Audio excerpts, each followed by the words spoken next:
আসসালামু আলাইকুম রহমতুল্লাহি ওবরাকাতু।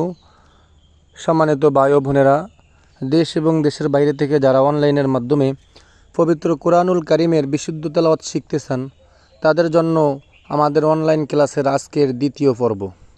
সম্মানিত বন্ধুগণ, আজকের দ্বিতীয় পর্বতে আমরা নোক্তার পরিচয় সম্পর্কে জানব। নোক্তাওয়ালা হরফ কতটি এবং নোক্তা সারা হরফ কতটি। সম্মানিত বন্ধুগণ, আমরা দেখতে পাচ্ছি স্ক্রিনে নোক্তাওয়ালা হরফ এখানে লেখা নেই, এখানে আছে নোক্তা সারা হরফ।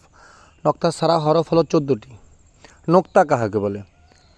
হরফের উপরে অথবা নিচে এক বা একাধিক যে বিন্দু থাকে তাকে নোক্তা বলে। সম্মানিত বন্ধুগণ, এখানে চিহ্ন দেওয়া হয়েছে, এই যে এই চিহ্ন। হরফের উপরে অথবা নিচে এক বা একাধিক যে বিন্দু থাকে তাকে নোক্তা বলে। আমরা পড়ায় চলে যাচ্ছি। নোক্তাওয়ালা হরফ হলো 14টি হরফ আমরা এখন শিখব ইনশাআল্লাহ। أعوذ بالله من الشيطان الرجيم بسم الله الرحمن الرحيم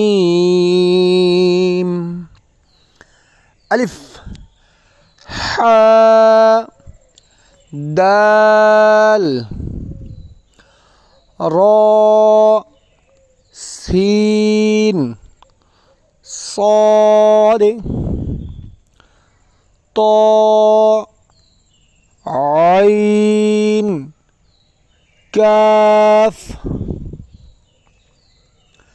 لام মিম ওয়াও।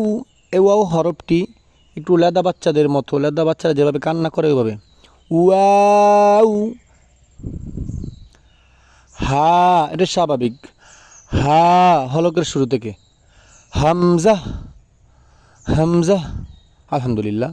সম্মানিত বন্ধুগণ, আমরা হরফগুলো বারবার প্র্যাকটিস করব, বারবার মাস্ক করব। আমাদের হরফ যদি সুন্দর উচ্চারণ হয়ে যায়, তখন আমরা কোরআন শরীফ যখন নিব তখন আমাদের আর কোনো সমস্যা হবে না, আমাদের পড়াগুলো খুব সুন্দর হবে ইনশাআল্লাহ। সম্মানিত বন্ধুগণ, আপনারা আপনাদের প্রিয় বন্ধুদের কাছে শেয়ার করে দিবেন, যাতে তারাও কোরআন শরীফকে বিশুদ্ধভাবে তেলাওয়াত শিখতে পারে। আল্লাহ সুবহানাহু ওয়া তাআলা আমাদের সবাইকে কবুল করুন এবং সকল বন্ধুদেরকে নিয়ে একসাথে জান্নাতে যাওয়ার তৌফিক দান করুন। আমিন। আসসালামু আলাইকুম ওয়া রাহমাতুল্লাহি ওয়া বারাকাতুহু।